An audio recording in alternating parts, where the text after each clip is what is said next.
السلام علیکم، زه شبیر احمد امین یم او تاسو ته په ننني ویډیو کې ښه راغلاست وایم.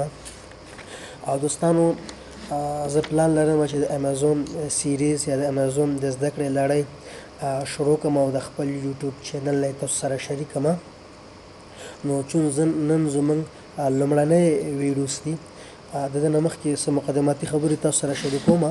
اول دا چې د دغې سیریز د شروع کولو نه زما هدف دا دی چې دغه کورس په پیسو باندې کیږي او زموږ هیوادوال ملګري هغوی دوستانو وسه ورته نه کیږي. نو که څه هم دغه کورس ما په پیسو زده کړی، تاسو ته زه کوشش کوم چې دا فری وښیم او فری در انتقال کړم. دومه خبره دا ده چې دغه امازون باندې اوس زما الریډي اکاونټ نشته ده او دغې نه زه ارنینګ نه کوم چې دغه موضوع تاسو ته کلیر وي. بل ممکن دغه زموږ کورس ایکسپرټ خلک یې موږ ګوري او هغه که موږ نه کومه تېروتنه کېږي نو لطفا کمنټ کې موږ اصلاح کولو کوشش وکړئ تر څو چاته غلط نالج انتقال نشي. نو وخت نه ضایع کوم، ډایرکټ راځم چې امازون دی څه شی. امازون دا یو پلیټفارم دی، دا یو ویب سایټ دی د کوم په ذریعه چې موږ ای کامرس کولی شو، د کوم په ذریعه چې موږ اخیستل او خرڅول کولی شو.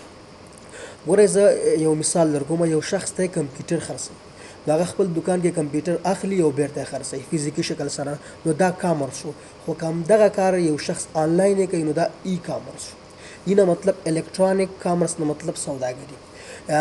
کامرس تھرو انټرنیټ، د انټرنیټ په ذریعه اخیستل او خرڅول کول دغه ای کامرس دی. هغه ضرور نه ده چې امازون په واسطه دې در سره شي.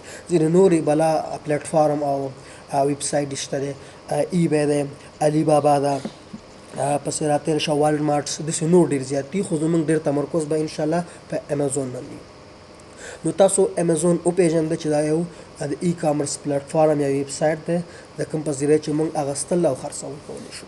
نو په امازون کې موږ معمولا 3 قسمه اخیستل او خرڅول یا 3 ټایپس آف بزنس پکې کولی شو.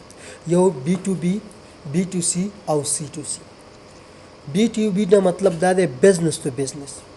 یو کاروباري یو تجار کولی شي چې د بل تجار نه یو چی واخلي، یو بزنسمن د بل بزنسمن نه کولی شي چې یو چی واخلي یا په یو چی خرڅ کړي.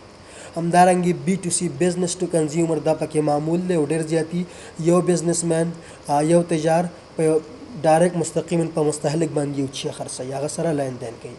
او سی ټو سی کنزیومر ټو کنزیومر هم پکې کېږي، مطلب یو مستهلک دی، هغه یو جنس اخیستی دی، جنس یې اخیستی دی، استعمال یې کوي او د استعمال نه بعد دغه جنس بیرته په بل پیرودونکي باندې خرڅوي.